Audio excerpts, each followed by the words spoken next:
The Chicago Bulls once again find themselves in a lot of trade rumors around NBA targets. But the question that we always have here is, will AK actually pull the trigger on a trade? On tonight's episode, I want to talk about the players that the Bulls are rumored to be interested in and who actually fits what the Chicago Bulls are trying to do the most. We're going to talk about all that and more right after this.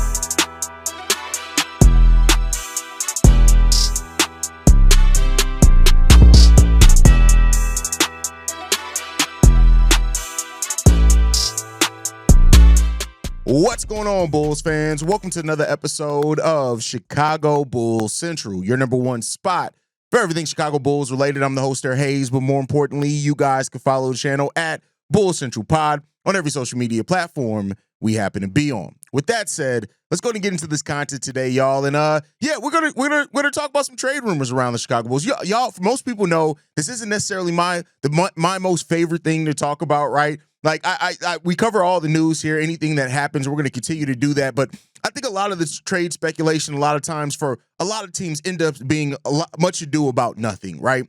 But with that said, I do want to talk about it. So we're going to go through a couple of these trade rumors, what they could mean for the Chicago Bulls. A couple of the players of the Bulls are rumored to kind of be interested in, depending on who you ask, things like that. So RJ Barrett, Jalen Green, which we talked about, Jonathan Kuminga is a player as well that's popped in there. And then, of course, the potential of trading up for Ace Bailey, right? So let's talk about this first. So ESPN floated this one around in regards to the Chicago Bulls trying to acquire RJ Barrett. The deal was the Bulls receive RJ Barrett in exchange for Patrick Williams, Jevon Carter, and the 12th overall pick. Now, this is a move that I am adamantly against, and it has nothing to do against RJ Barrett at all, right? My thought process on this is very simple, and it might be too simple. Please, like I said, do not be afraid to call me out, and if you have a difference of opinion, please, and explain the whys you think this would be a good deal for the Bulls, and whatever happens. Oh, Jerami Grant, that's another one that we're going to get into. But RJ Barrett. So RJ Barrett, who's currently with the Toronto Raptors, 25 years old, so he does fit the timeline. He fits the mold of what AK said that he wants, acquiring players with experience but still young, right? So he does fit the core there. He has 2 years left on his contract at $27 million this upcoming season, $29 million the year after that, which means that you would have to pay him, and he's undoubtedly probably going to be looking for a raise on his next contract, right? Now, the benefit of it is you do have 2 years before needing to make that decision on that next contract, whereas like trading for Josh Giddey, you had to make a decision on it the year after you traded for him, right? So it does give you 2 years to be able to look at what that deal could end up being, and if it ends up working, what you're going to pay him next. And this one is not about the player that RJ Barrett is. It's not about giving up Patrick Williams. That's not a thing. And many people are going to look at this deal and present it and talk about it as if it's RJ Barrett for Patrick Williams. And that's not like, yes, you're flipping RJ Barrett and Jevon Carter, two pieces that we all have agreed is not really fitting the Chicago Bulls mold anymore and what this team needs. And that's perfectly fine. But at the same time, it's still players, right? Or you're still giving up the 12th overall pick. And while a lot of people kind of going to knee-jerky look at it like, well, we're getting off Patrick Williams' contract. Yeah, but giving up an asset that's the 12th overall pick in a deep draft like this just to get off Jevon Carter and Patrick Williams, and yeah, you're getting RJ Barrett back. But RJ Barrett really doesn't solve some of your biggest issues, right? And while you're throwing more scoring at the wall, and a lot of teams in the NBA do that, it's you have a chance to get a center here. Now, as per what we've heard, if you're looking at that too, the Bulls may not even be considering a center here. And if that's the case, okay, cool. It is what it is at that point in time, right? I can't take that away from you. But it is something that I'm looking at and saying, I just have a little bit of trepidation when it comes down to giving up the 12th overall pick in a period of time where you don't have to make that move yet, right? And I think what the Bulls did last time is that they made a move too early and gave up assets too early into their process where they really weren't at a place yet where giving up assets made sense, if that makes some sense there, right? So that's just how I'm looking at that. Again, I could be off my rocker when it comes down to it. Not to say that RJ Barrett's a bad player. I'm not even saying that necessarily RJ Barrett doesn't necessarily fit here with the Chicago Bulls. I think that may be a thing there. You're pairing him with Josh Giddey. I don't know what that means for the future of Kobe White, but this is just one of those deals where it doesn't feel like this is a year where the Bulls should be doing something like this. But again, you guys can let me know how you feel on that one down below. The next one that popped up recently is a 3-team trade, which gets the Bulls Jonathan Kuminga in exchange for, well, it's a 3-team trade with the Hornets, the Bulls, and the Golden State Warriors. So the way that this trade works out, this was another one that I think was pushed by ESPN. It was the Golden State Warriors getting Lonzo Ball, Jalen Smith, Josh Okogie, and 5 future first-round picks. And the Bulls get Jonathan Kuminga, and the Charlotte Hornets get Moses Moody and Javon Carter. This is where I am not for this at all. I don't want to give up picks to get Jonathan Kuminga in here. And again, it's not that I do think Jonathan Kuminga could really revamp his career on the right team. I don't necessarily think that right team is the Chicago Bulls. When you already look at the ball-dominant players that we have that can't really score off ball, that all aren't great, jump shooters, and that type of thing, that's where the question comes in at with Jonathan Kuminga. I understand where people are looking at it and saying, well, I can see it fitting here and there. And I can understand that, right? You're taking a shot on a very young player that has shown some upside. And I know there are going to be some people that look at this and say, well, if Steve Kerr couldn't work, he couldn't work there, he can't work anywhere. Steve Kerr's a better coach than Billy Donovan. That's not always it. It's about sometimes for players for about opportunity and how they're used. And if the Bulls are really ready to turn Jonathan Kuminga loose, you can really reap the benefits of that. The problem is that I see that Jonathan Kuminga will either eat away opportunities for Modest to grow his offensive game, or him and Kobe won't necessarily work together. Now, if you're telling me that you're moving Kobe in a subsequent move, maybe to get a center, get another pick where you draft your center, then maybe that changes a little bit. But all my thoughts on Jonathan Kuminga have pretty much been the same since they started popping up. I think that Jonathan Kuminga is a player that does have some upside. I think the scoring upside of Jonathan Kuminga is there. I even think that there's a little bit more defensive upside than maybe I even initially thought for Jonathan Kuminga. But when it comes down to it, I have some issues there when it comes down, and I just don't know if that's going to be the thing. Now, Lonzo fits Golden State. It actually makes a lot of sense for Golden State that's in win now mode right now. And when it comes down to that, I understand that. The Bulls need young talent. That's what they're trying to add, is young talent that makes sense for their future direction. But you got to immediately pay Jonathan Kuminga probably $25 to $30 million, right? And while the Bulls have set themselves up for cap space, like I said, that does mean, because there's no way that you're paying Josh Giddey, Kuminga, Kobe White, and Ayo Dosunmu, and you're not moving any of them in this deal. So then it's like, okay, what's the next move? And if the next move is a really good one to where you're bringing in something back for either Ayo or Kobe, maybe then that it makes some sense, right? And maybe the Bulls would have that kind of worked out in the back of their minds when it comes down to it. But the Bulls giving up first to make this happen, I don't necessarily know if I like that, right? But again, Jonathan Kuminga as a player, I do think that there's still upside in Jonathan Kuminga. And I do think that if he goes to the right situation, he could really has a chance to unlock his game. I just don't know if that right situation is the current makeup of the Chicago Bulls roster. If you're telling me that maybe Kobe's gone, which again, I don't want to see, but if you're telling me it makes a little bit more sense there. But you guys can let me know how you feel on that down below.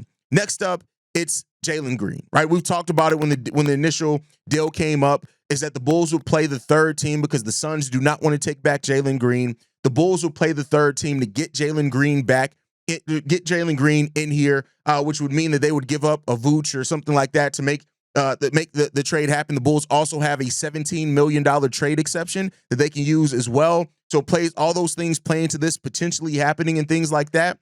We'll see, right? I'll say this. The Suns have been looking into what teams that they can reroute Jaylen Green to if they make this trade for Kevin Durant, right, to the Rockets. And the Bulls, the Nets, and the Hornets were mentioned at the teams that have been considered potential shooters for Jaylen Green. He fits the youth. He has some experience. He has scored over 20 points. He has a great upside as far as a scorer in this league. He's a little bit small, right? 6'4". And somebody pointed out great that the wingspan is more than Kobe. He's a little bit, thicker as far as Kobe too. And I don't see that when I look at them, but if that's what the measurements are telling you, that's what the measurements are telling you. This is another move that I think a subsequent move would have to happen. Kobe would have to go somewhere else if that happens. I don't see a world in which you have Josh Giddey, Jalen Green, and Kobe White on your team.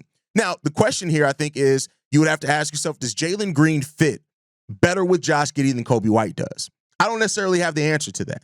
And if he does, though, then if the Bulls feel like he does more long-term and he fits better, he's 2 years younger than Kobe, he's on a contract for 2 more years as well. if the Bulls view that, I can see them maybe pulling the trigger on this. They get a young talent back. They play the third team to actually use their cap space and their expiring contracts the right way to get a player that a team doesn't want. You can dump off there. I'm not necessarily mad at that if that ends up being the case. The Suns, who are also looking at win now options, could very well look at Lonzo or something in that case, or maybe even a Nikola Vucevic, because reportedly they want a center back. So those are some things that make this deal make sense. Jalen Green is a polarizing player, though. His performance in the playoffs has not been great.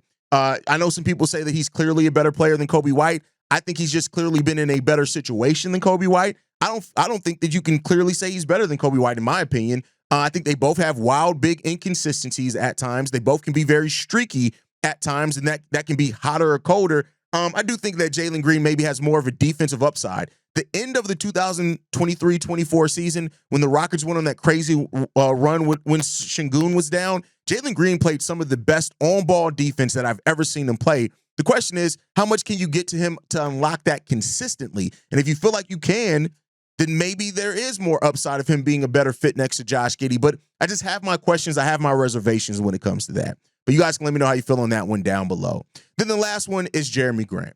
And Jerami Grant, we've been in a lot of the comment section since the Jerami Grant thing popped up. And here's what I got to say about that. People will say that Jerami Grant is a clear upgrade over Patrick Williams. I don't know if you've watched Jerami Grant over the last few years. Jerami Grant is even more of an injury concern than Patrick Williams. He's not he's been very inconsistent in even his scoring lately. Like, that's the thing that you look at for him. He's not a really good defender at this point in his NBA career either. But maybe a change of scenery can do it. He's older. And that's where I really don't like this in. The contract that he has, those type of things. Again, this is the type of move that I don't know, man. Yes, he averaged 14 points per game last year. Season before that, the 2 seasons before that, he averaged over 20. So maybe you hope that he can get back to that. But his health has been on a steady decline over the last 5 years. And that's a little bit of a concern for me when it comes to Jerami Grant personally. But I know some people do have the risk tolerance where they're ready to take on that deal because of what Jerami Grant could immediately bring to the Chicago Bulls team. And I can understand that. I don't necessarily agree with it the most, but I can understand that standpoint. Jerami Grant is just if you are giving up Patrick Williams and Lonzo Ball and not giving up any picks and you get Jerami Grant back, I'm not necessarily mad at that at the immediate, but then the years left on the contract, which are more, could be a bit of a concern. But if he's going to stay healthy, he's going to perform closer to that maybe even 18 points per game, I think that maybe then you can make a conversation for it. Again, if you guys can't tell, I'm not as sold on it. But then the one that I am sold on, the last trade rumor that we've heard recently is Ace Bailey. And the Bulls, if he drops past number 4, them being all in on trading up to get Ace Bailey.